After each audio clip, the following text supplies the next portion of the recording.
Bem, vamos ao estudo da lição número 1, a parte de segunda-feira. Lúcifer engana e Cristo prevalece. Quando o orgulho se torna a parte principal do intelecto de uma pessoa, muitas vezes ele não consegue assim dominar esse orgulho, e o orgulho se torna teimosia, ou se torna um sentimento tão incontrolável que a pessoa é dominada por ele. Henry Grady, por exemplo, foi um grande escritor e orador americano. Era um homem que servia muito a Deus, ele pregava nas igrejas, mas ele era um orador político muito bom. E as pessoas assim elogiavam a sua forma de falar. E o seu orgulho foi crescendo. Certa vez ele fez um discurso tão poderoso em praça pública que as pessoas gravaram e compartilharam, e de todas as partes do país ele recebeu elogios maravilhosos. Foi a gota d'água. O orgulho subiu a sua cabeça e Henry Grady abandonou os caminhos do Senhor e nunca mais voltou. O orgulho tomou conta do seu intelecto, da sua consciência e até mesmo das suas atitudes. Quando Lúcifer estava no céu e ele confrontou a Deus, anunciando que Deus era um ditador, ele convenceu os anjos a tomarem uma posição. E a pergunta número 3 é como a habilidade de Satanás enganou os anjos no céu. De acordo com o que está em Apocalipse 12, verso 47. Ou seja, que quantidade de anjos ele conseguiu enganar? Apocalipse 12, verso 4. Diz o seguinte: e a sua cauda levou após si a terça parte dos anjos do céu, e lançou-os sobre a terra, e o dragão parou diante da mulher que estava para dar à luz, para que, dando ela à luz, ele pudesse devorar o filho da mulher. Então a pergunta é: como a habilidade de Satanás conseguiu enganar os anjos do céu? Que quantidade ele conseguiu convencer? A resposta é: o Apocalipse mostra que ele conseguiu convencer a terça parte dos anjos. Quando uma tragédia acontece, e assim, por circunstâncias assim evitáveis, nós geralmente exclamamos: por que isso foi acontecer? Por que as pessoas não seguiram as regras? E esse acidente aconteceu dessa forma. Quando olhamos para o que aconteceu no céu, a gente se pergunta: por que Lúcifer fez isso? Qual o motivo que levou esse anjo poderoso, agraciado por Deus, o querubim cobridor que ficava do lado do trono de Deus? O que levou esse anjo a nutrir um orgulho no coração, uma ambição? O que levou são mistérios que nós não sabemos. O que aconteceu no cenário celestial. Por isso, muitas vezes as pessoas ficam conjecturando, ficam pensando, ficam tentando descobrir, e algumas pessoas perdem até a fé em Deus devido a essas questões que ele não consegue ter resposta. A teimosia foi um dos pontos principais de Lúcifer. Ellen White fala no livro História da Redenção, a partir da página 10, o que aconteceu no céu. E diz que Deus, Jesus Cristo e os seres do céu conversaram longamente com Lúcifer para que ele desistisse do seu ponto de vista. Mas ele foi teimoso.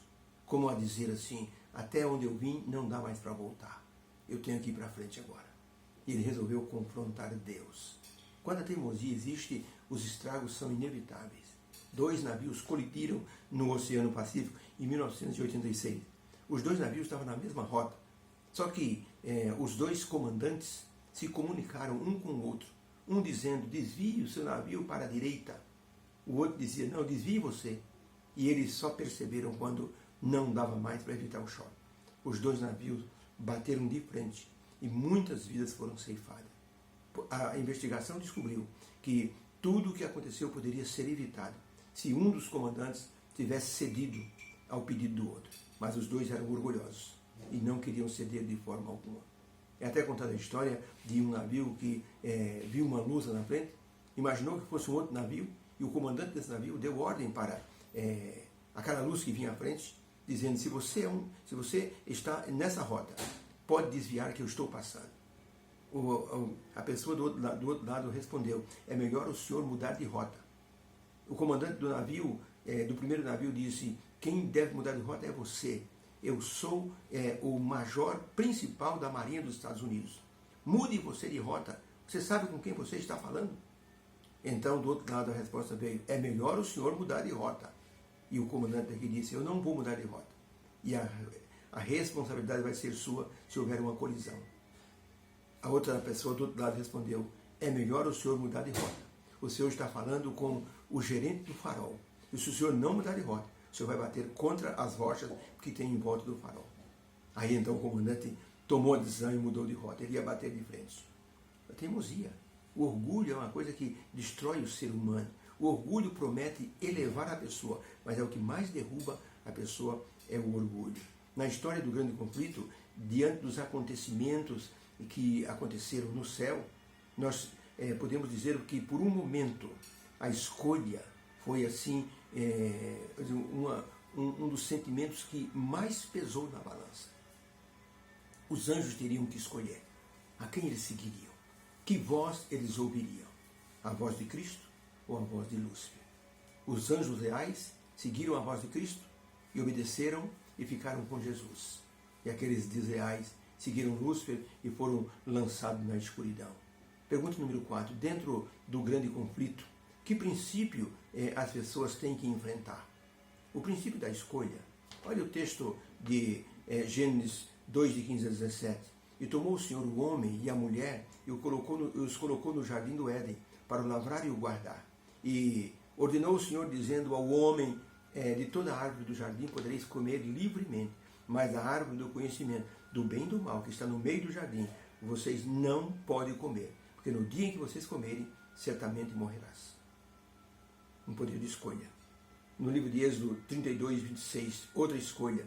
Pôs-se Moisés em pé diante dos filhos de Israel e disse, quem é do Senhor, venha a mim. E toda a tribo de Levi se juntou a Moisés.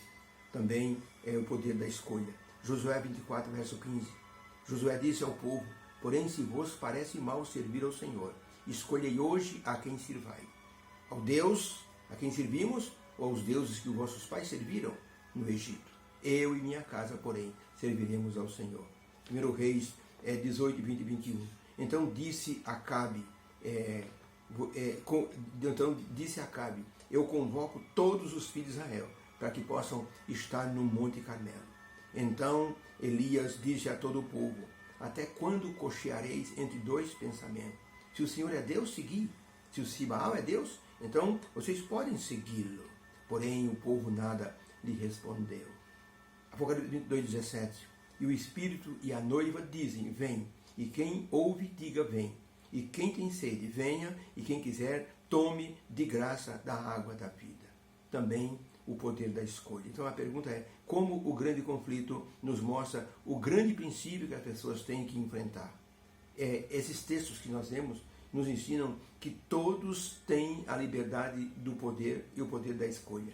E Deus nos deixa livres para tomarmos a decisão de estar ao seu lado no grande conflito. Nós hoje também temos uma escolha a fazer. De que lado nós estamos no grande conflito? Deus nos deu o raciocínio e a capacidade de fazer escolhas morais. Nós não somos robôs, não somos irracionais. Esse poder de escolha só os seres humanos conseguem ter. Há alguns animais que falam, mas não conseguem raciocinar. O papagaio, por exemplo. Os animais gostam da gente porque nós damos comida, alimento e damos abrigo, mas eles não conseguem pensar. Por isso é importante que usemos o poder da escolha para estarmos do lado de Deus. Obrigado, Senhor, pela lição de hoje. Nós escolhemos o Senhor, queremos estar ao seu lado. Nos ajude nessa escolha, em nome de Jesus. Amém. Tenha uma feliz segunda-feira e que a semana seja abençoada pelas mãos divinas. Fique com Deus.